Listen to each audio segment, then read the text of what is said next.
Hello everyone, LRon here with part 18 of my Total Terraria World Annihilation.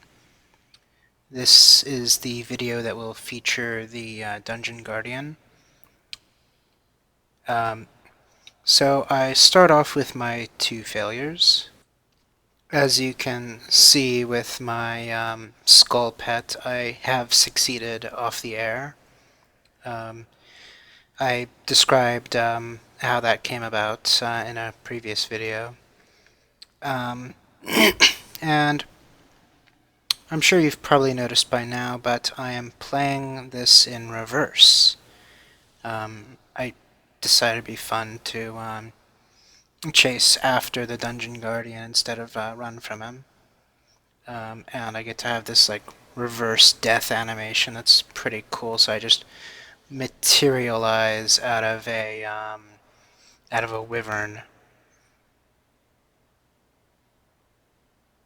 and so in any case, I do I do have the real one, the one where I win on video properly in forward position, so we don't have to worry about that. It's just having a little bit of fun with the blooper reel, um, with this whole playing it backwards at super fast speeds. Um, I don't know. I'm amused by the idea, and I'm sure at least some of you would be amused by it too. I always found it fun in like Postal 2 to watch me shotgun someone's head off in reverse because their head kind of just forms back into place, or like watch macheted off limbs in reverse because it just spontaneously comes from the ground and then like stitches itself back into place. It's just awesome. Um, so we are now approaching the point where we're going to do the Dungeon Guardian for real this time. So that's going to be exciting. So you want to keep a safe distance, but as the pair of Dungeon Guardians a couple minutes ago pointed out, if you get too far away, then they're going to despawn. So you want to be far enough away to feel safe when it's time to make the turn, but close enough for him to keep interest in you.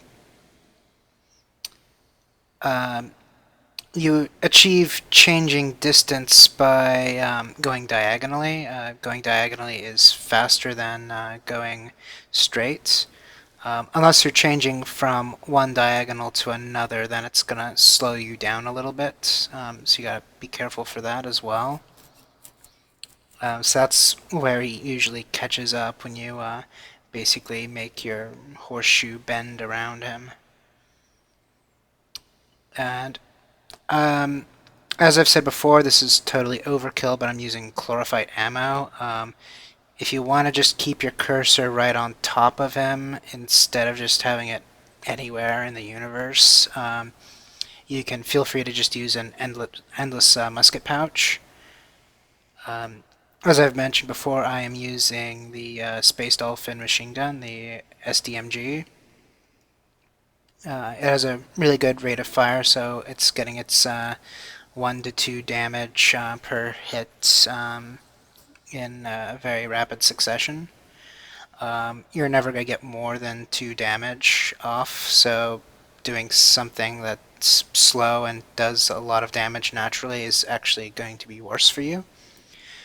So, who knows? Even the bee gun might be a good thing for this. I've probably not going to give that a shot anytime soon, but it would be an amusing thing to give proof of concept.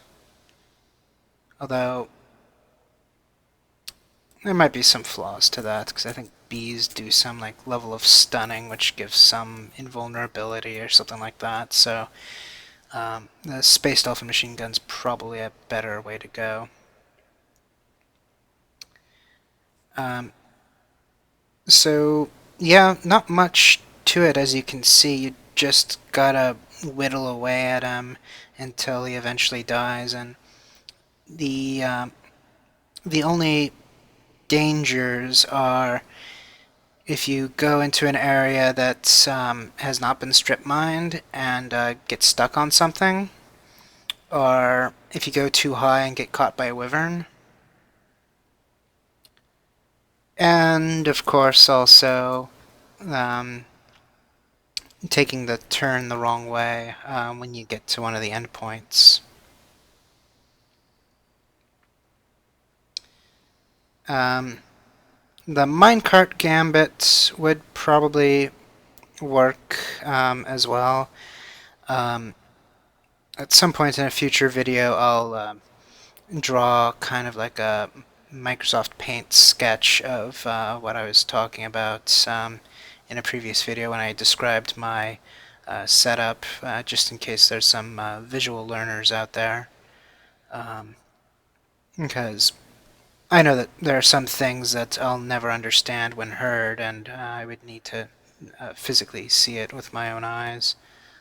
So a picture would um, be really beneficial to me in some situations, and so I could see it being beneficial to some of you. Um, but uh, the bloopers plus the real fight it just barely was more than 10 minutes. So this is actually at a slightly accelerated pace. It's just sped up enough to fit everything in the 10-minute window.